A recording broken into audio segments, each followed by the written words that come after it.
এইভাবে আপনার দেশকে পুরোপুরিভাবে ভারতের কাছে একেবারে জিম্মি করে দিচ্ছে। আপনার সীমান্তে হত্যা হচ্ছে প্রতিদিন, গতকালও হত্যা হয়েছে। এই বিষয়ে একটা কথা আপনারা বলেন নাই এই সফরে। আমাদের সরাসরি প্রশ্ন আপনাদের কাছে যে কোন পৃথিবীতে কোন দেশ আছে বন্ধু দেশ, একেবারে এত বন্ধু সম্পর্ক দেখে আপনার স্বামী স্ত্রীর মতো, তাহলে কোন দেশ আছে বলেন যে তার বর্ডারে বন্ধুরা গুলি করে হত্যা করে আমাদের নাগরিককে? এই বিষয়গুলো জবাব দিতে হবে। অনেক কথা বলেছেন, আমি শুধু একটা কথাই বলি, আপনাদের এই আত্মরক্ষার জন্য যে সমস্ত কথা এখন আপনারা বলছেন, এই সমস্ত কথা বলে জনগণকে আর বিভ্রান্ত করা যাবে না। দেশের বেগম খালেদা জিয়াকে কেন বন্ধ করে রেখেছেন? যদি কিছুই সমস্যা না থাকে তাহলে তাকে মুক্তি দেন, সেই দিকে তো আপনি যাচ্ছেন না।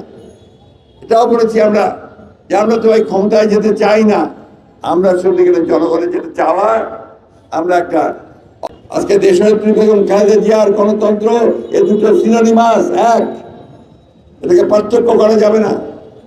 যদি দেশের নেত্রীকে আমরা মুক্ত করতে পারি তাহলে গণতন্ত্রকে মুক্ত করতে পারবো, গণতন্ত্রকে মুক্ত করতে পারি তাহলে আমরা দেশের থেকে মুক্ত করতে পারবো। আজকে বাংলাদেশের অস্তিত্ব বিপন্ন হয়ে পড়েছে। আপনারা দেখেছেন যে সমস্ত চুক্তি করা হচ্ছে, সমঝোতা করা হচ্ছে, সেটা পুরোটাই বাংলাদেশের পক্ষে নয়। আমাদেরকে একজন পররাষ্ট্রমন্ত্রী নিয়োগ করেছেন, তিনি আবার আমাদেরকে সবক দেন। সবক কি দেন? যে আমরা কি চুক্তি আর সমঝোতার মধ্যে পার্থক্য বুঝি না। আমাদেরকে তিনি পড়াশোনা করবার জন্য পরামর্শ দেন। আমি ওনার কথার উত্তর দিতে চাই না। আমি শুধু একটা কথাই বলতে চাই, দেশের সঙ্গে এই বিদ্রোহ করবেন না, বেঈমানি করবেন না। মানুষকে বোকা বানিয়ে তাদেরকে ভুল বুঝিয়ে এমন চুক্তিগুলো পাশ করবেন না, এমন স্মারক আপনার সমঝোতা স্মারক সই করবেন না যেগুলো আমার জনগণের স্বার্থের বিরুদ্ধে। কি এনেছেন আপনারা ভারত থেকে সফর করে? পানির কথা কোথাও নেই। যে কথাটা আছে সেটা হলো ভয়াবহ, হচ্ছে যে তারা তিস্তা চুক্তির জন্য, ভারত প্রকল্পের জন্য ভারত প্রস্তাব দিয়েছে, চীনও দিয়েছে। শেখ হাসিনা বলেছেন যে আমরা দুটোর মধ্যে দেখবো কোনটা ভালো হয়। আবার সাথে এই কথা বলেছেন, ভারত যে প্রস্তাব দিয়েছে, ভারতকে যদি আমরা কাজটা দেই তাহলে আমাদের পানির সমস্যার সমাধান হয়ে যাবে। আমরা সব বোকা মানুষগুলো তো এই দেশে বাস করি। আপনি পক্ষান্তরে যেটা করেছেন যে তিস্তার পানির সমস্যা, যেটা বন্টন যে সমস্যা, সেটাকে আপনি বাতিল করে দিলেন। অর্থাৎ তিস্তার পানি বন্টনের সমস্যা তৈরি হলো না, অভিন্ন নদীগুলোর পানি বন্টনের কোনো সমস্যা তৈরি হলো না। এইভাবে আপনার দেশকে পুরোপুরিভাবে ভারতের কাছে একেবারে জিম্মি করে দিচ্ছে। আপনার সীমান্তে হত্যা হচ্ছে প্রতিদিন, গতকালও হত্যা হয়েছে। এই বিষয়ে একটা কথা আপনারা বলেন নাই এই সফরে। আমাদের সরাসরি প্রশ্ন আপনাদের কাছে যে কোন পৃথিবীতে কোন দেশ আছে বন্ধু দেশ, একেবারে এত বন্ধু সম্পর্ক দেখে আপনার স্বামী স্ত্রীর মতো, তাহলে কোন দেশ আছে বলেন যে তার বর্ডারে বন্ধুরা গুলি করে হত্যা করে আমাদের নাগরিককে? এই বিষয়গুলো জবাব দিতে হবে।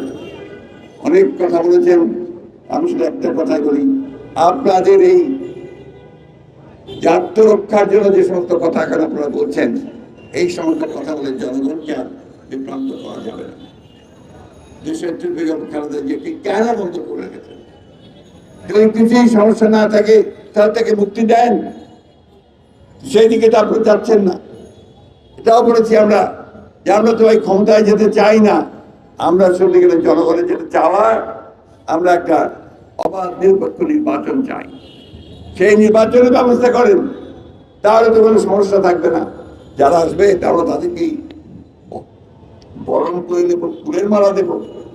কিন্তু আপনারা শুধুমাত্র আপনাদেরকেই রাখার জন্য সমস্ত নির্বাচনী ব্যবস্থাকে দখল করে নেবেন, সাধারণ মানুষের কথা একবার চিন্তা করবেন না, সেটা আমরা হতে দেব না। আমাকে অনেকে বলেন আপনারা শুধু ওই বেগম খালেদা জিয়ার মুক্তির জন্যই আন্দোলন করেন নাকি? আমরা গত 2 বছর ধরে আন্দোলন করেছি এই দেশের ইনফ্লেশনের জন্য, দ্রব্যমূল্য বৃদ্ধির বিরুদ্ধে আন্দোলন করেছি, আমরা অন্যায়ভাবে মানুষকে হত্যা নির্যাতন করার বিরুদ্ধে আন্দোলন করেছি, আমরা দুর্নীতির বিরুদ্ধে আন্দোলন করেছি, ব্যাংক লুটের ব্যাপারে আন্দোলন করেছি, টাকা পাচার ব্যাপারে আমরা আন্দোলন করেছি। আমরা এখন দেশনেত্রী বেগম খালেদা জিয়ার মুক্তির জন্য যে আন্দোলন করছি, এটা সম্পূর্ণভাবে সামগ্রিক আন্দোলনের সঙ্গে অত্যন্ত গুরুত্বপূর্ণ একটা আন্দোলন। কারণ আমি আগে বলেছি, দেশনেত্রী বেগম খালেদা জিয়া আর গণতন্ত্র এই দুটোকে আলাদা করে দেখা যাবে না। তাই বন্ধুগণ, বক্তব্য দীর্ঘ করতে চাই না, আসলে এইটুকু বলতে চাই, আজকে দেশ অত্যন্ত বিপদে পড়েছে। দেশনেত্রী বেগম খালেদা জিয়ার নির্দেশ আছে, আমাদের দলের প্রতিষ্ঠাতা শহীদ প্রেসিডেন্ট জিয়াউর রহমান যে কারণে যুদ্ধ শুরু করেছিলেন, যে কারণে তিনি আত্মহত্যা দিয়েছেন, সেটা হচ্ছে এই দেশের জন্য, দেশের স্বাধীনতা সাধারণের জন্য। আমাদের ভারপ্রাপ্ত চেয়ারম্যান যিনি আজকে সুদূরে আছেন, তিনি সেইখান থেকে দিন রাত পরিশ্রম করছেন এই দলকে, মানুষকে সংগঠিত করে এই ভয়াবহ ফ্যাসিস্ট শক্তি তাকে সরিয়ে জনগণের শাসন প্রতিষ্ঠা করার জন্য। এর কোনো বিকল্প আমাদের হাতে নেই। তাই আসুন আমরা সবাই ঐক্যবদ্ধ হই, সংগঠিত হই এবং দেশনেত্রীর মুক্তির যে আন্দোলন, এই আন্দোলনকে আমরা সারা বাংলাদেশে ছড়িয়ে দেই এবং এটাই করে আমরা একই সাথে গণতন্ত্রের আন্দোলনকে সামনের দিকে এগিয়ে নিয়ে যেতে পারবো।